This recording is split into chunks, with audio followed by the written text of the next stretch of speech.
heard about it at my unit. They pushed out a DTO that said, send up if you like coding. And I have a computer science degree, so they sent up my name.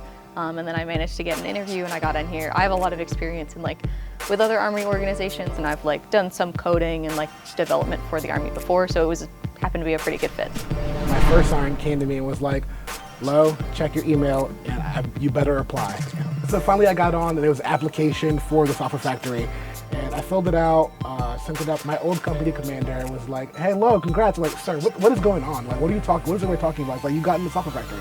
I'm like, no, I didn't. It's like, there's no way they picked 11 Bravo when there's signal and cyber guys out there that already have, mountains of experience in tech and coding. I ended up checking my email. I was like, oh, I did get in, and then here's the process. Now I'm here.